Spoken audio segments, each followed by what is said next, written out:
Okay, hello everyone. Today I'm going to be test flying the FMS T-28D version 4.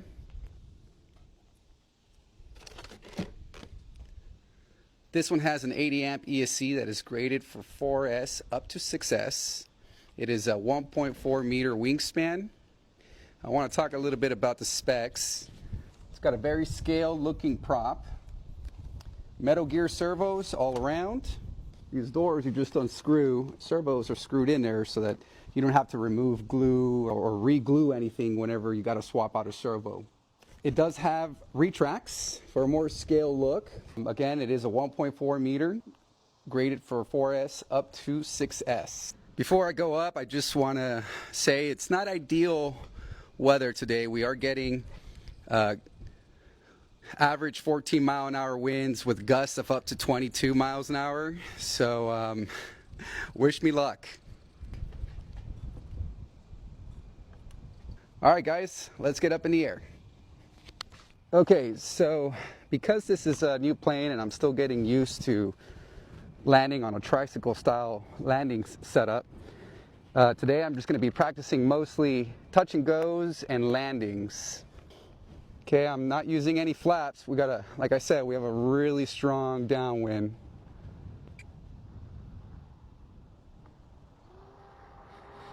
Woo!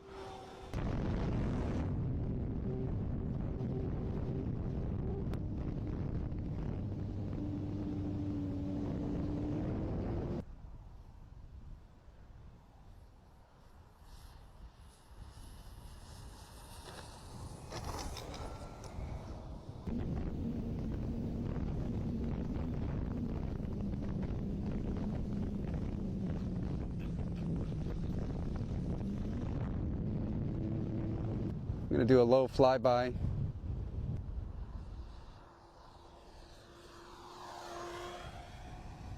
You're trying to wait for a non-windy day, then you're never going to fly. Look at that, butter. That was great. That's probably the best one I've had. Just a little roll. This plane, by the way, has very good maneuverability. Very good. Just a high roll rate.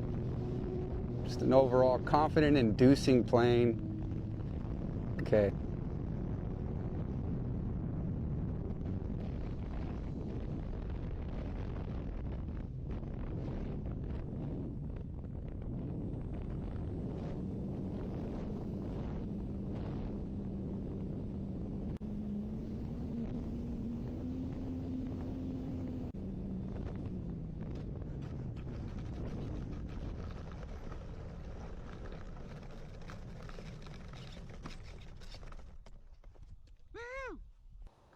All right, killing the throttle. Let's bring her into frame. Not bad, guys, not bad. Woo! Okay, guys, so we're back from the airfield, and it was a great session. I did get a lot of practice on my landings and my touch and goes. Like I said, this is a tricycle landing gear, which is very different from what I'm used to, which is tail draggers. And those are, for me, a lot easier to do touch and goes with and for landings. This one does require a more scale-like approach. You really got to come low and slow. It does require a lot of runway. And because these are retracts, I haven't tested it yet out on the field. But judging from the propeller clearance, it's not a whole lot. You got about ½ an inch. That was one of my gripes with this plane. It was that. Not a whole lot. I can measure it. Let's see. Let's get a ruler.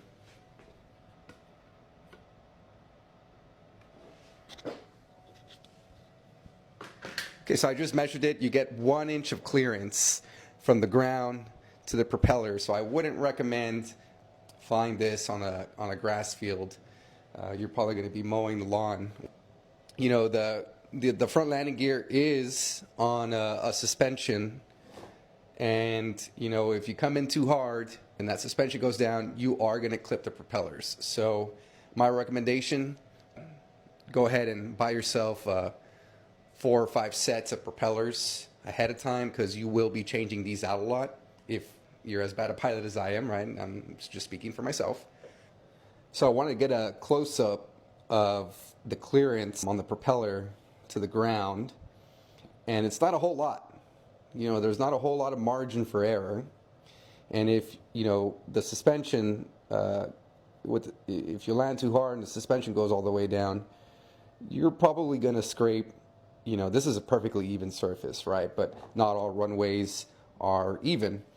You are going to scrape that propeller. So I want to give you guys a better look of the screw-in servo pockets. So you just remove these 2 screws here, and I've already done so on this pocket right here, and you could just pop that metal gear servo right out without removing any glue or having to re-glue anything.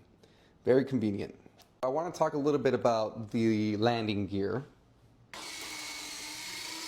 And it looks great, don't get me wrong, but these back wheels in particular seem to have a really hard time closing shut completely. And I have a feeling that the shield and the drag and everything, you know, gets trapped with this door, and it prevents it from closing completely. Let me see if I can mimic it. Okay, I couldn't really get it on film, but I want to show you, this is what I think happens. You know, you're flying through the air. These are very flimsy, right? It's a very thin wire that's controlling the door from opening and closing. And if it's a windy day or you're taking off, that door gets in the way of the wheel and it doesn't shut. So what I went ahead and did here, because I was having issues with the bay doors getting stuck, I measured a distance from this hinge to this wall right here, cut off that excess so that hopefully it doesn't get stuck with the wheel when it's retracting. You know, and then this way you don't have that gaping hole there. I mean, you still have this part open, but hey, man, something's better than nothing. But so long as the wheels retract completely, it's great. Now, another thing I do want to mention is this front landing gear. This is not the original landing gear for this plane. This is the original landing gear for the plane. And I had a lot of trouble with this. It kept snapping right here, or it would snap up here. There's no replacement for that rod. You have to buy the entire system. And you know, the servo with the wheel combo is like $70 after taxes, or you can buy just the replacement wheels, which is still $70. I was on a forum. Some gentlemen mentioned that the nose gear for the T-33, FMS T-28 fit right in there. It's more robust. I guess you could see there's less exposed rod than over here, right? It's just a thicker trunk. This is made of metal versus this being made out of plastic. Just way more robust. You get a lot more travel.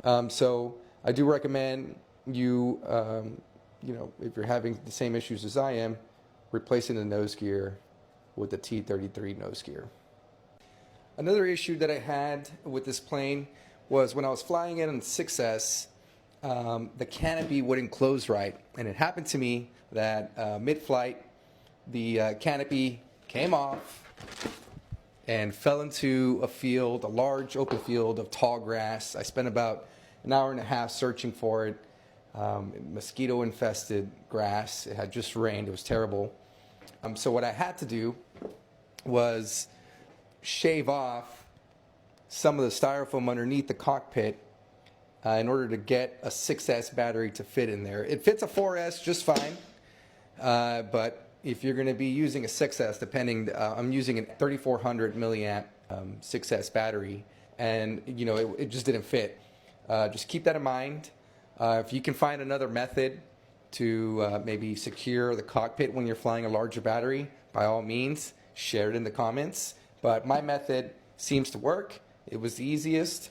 Just shaved off a little bit, a few layers of the styrofoam underneath the cockpit, and it works fine now. Okay, that does it for this video. I hope you guys found this helpful and informative. And if this video helped at least one person, that makes all the time and effort I put into making this content worth it. If you did like it, make sure you like and subscribe. I will put the link for the front nose gear in the comments. And if you have any questions, make sure to put them below. And I'll see you on the next one.